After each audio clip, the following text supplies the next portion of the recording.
Have you ever walked into a room, tripped a little on the carpet, and felt your face flush because you thought everyone was staring at you? In that instant, it feels as if the entire world noticed your clumsy step, and now you've become the star of an embarrassing show you never auditioned for. That's the spotlight effect in action, a bias built right into the human brain. At its core, the spotlight effect comes from a simple truth. We are the main characters in our own lives. Every waking moment, we see the world through our own eyes, narrating events as they happen to us. Because of this, our mistakes, our appearance, and our actions feel magnified. But here's the twist. Other people don't share that same perspective. To them, they are the main characters, and your stumble is just background noise. Psychologists describe this as a cognitive bias, the brain's natural tendency to overestimate how much others notice us.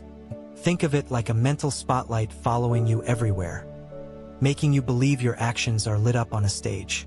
But in reality, most people are too busy worrying about their own spotlight to pay much attention to yours.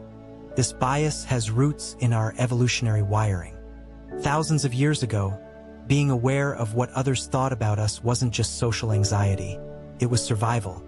If your tribe noticed you broke a rule, or if you looked weak, it could affect your status and even your safety. Our ancestors developed an acute sensitivity to how others might judge them. Fast forward to today, and that ancient instinct hasn't gone away. Only now, it shows up as overthinking whether your classmates noticed your bad hair day, or if your coworkers are still replaying that awkward comment you made in a meeting. Here's the comforting truth. They're not. People might notice for a second, but then their minds snap back to their own concerns, just like yours does. This realization is powerful because it shifts the way we view embarrassment. Instead of assuming the world is staring at you, you begin to see the spotlight for what it really is, a trick of the brain. And that's where the story gets interesting.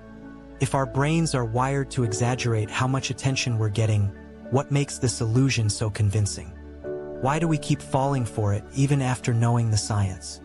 Think back to the last time you made a small mistake in public. Maybe you spilled a little coffee on your shirt, your voice cracked during a presentation, or you waved back at someone who wasn't actually waving at you. For hours afterward, maybe even days, you replayed the moment in your head. You could almost see the people laughing, judging, whispering. But here's the truth. Those people likely forgot about it within minutes. So why does it feel so big to you? The answer lies in how our brain is built. We live inside a constant stream of self-focused thoughts. Psychologists call this the egocentric bias, the tendency to see ourselves as the center of the universe, because our experience of life is always through our own lens. You notice the stain on your shirt all day because you're wearing it. But the stranger who saw it for 2 seconds? They've already moved on to worrying about their own outfit, their own insecurities, their own spotlight. Another reason we exaggerate is something known as the availability heuristic. That's just a fancy way of saying, the more easily we can recall something, the more important we think it is. When you replay that embarrassing moment over and over in your mind, it tricks you into believing everyone else must be doing the same. But memory doesn't work that way. People simply don't hold on to the little details of our lives like we think they do. Social media has only amplified this feeling. We post a picture and immediately wonder, how many people saw it? What do they think? Are they judging me? We confuse attention with judgment, and judgment with permanence. In reality, most people scroll, glance, and move on. Their focus is fleeting, just like yours is when you browse. There's also an emotional layer. Embarrassment feels intense because it triggers the body's stress response. Your heart races, your cheeks burn, and your mind says, this must be important. Otherwise, why would I feel it so strongly? But the intensity of the feeling doesn't mean others are experiencing it too. Often, the only person truly reliving the moment is you. Recognizing this gap between what you think people notice and what they actually notice is liberating. It means the spotlight effect isn't reality, it's just perception. And if it's perception, we can challenge it. But don't just take my word for it. Psychologists have run clever experiments that prove, time and again, that people notice far less than we believe. The results are surprising and even a little funny. To truly understand the spotlight effect, Let's look at what happens when psychologists put it to the test. One of the most famous studies was run in the year 2000 by researchers Thomas Gilovich and Kenneth Savitsky. They asked college students to wear a Barry Manilow t-shirt, a shirt most of them thought was embarrassing, to class.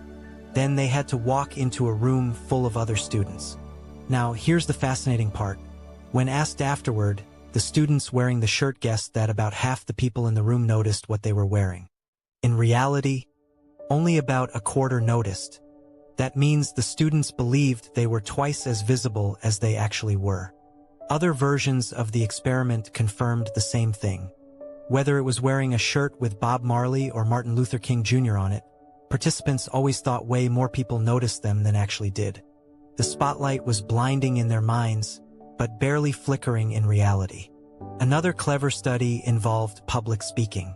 Students were asked to give a short talk while observers watched. Afterward, the speakers felt certain the audience had noticed their nervousness. The shaky voice, the sweaty palms, the awkward pauses. But when researchers asked the audience what they saw, most people reported hardly noticing any of it. They were too focused on the content of the talk or their own thoughts to catch those tiny signs of anxiety. These experiments reveal something crucial. The spotlight effect isn't just an idea, it's measurable. Time after time, people assume they're under heavy scrutiny, while in truth, others barely notice or care. And this isn't just about embarrassment. It applies to positive things too. You might think people remember your great outfit from last week, or that brilliant comment you made in a meeting. But just like they don't obsess over your mistakes, they also don't carry your victories around in their heads. Their spotlights are firmly on themselves. So why does this matter?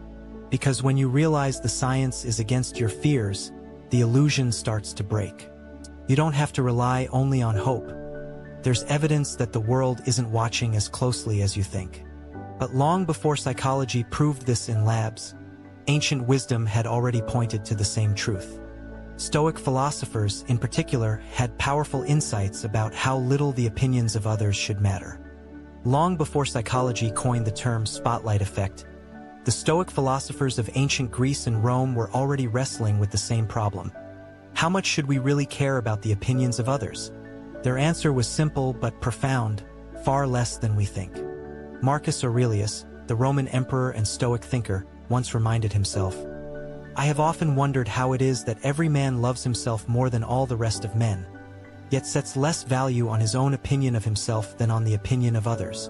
In other words, we spend our lives inside our own minds, yet we hand over enormous power to strangers whose thoughts barely last a moment. The Stoics saw this as a kind of slavery, being chained to the imagined judgment of the crowd.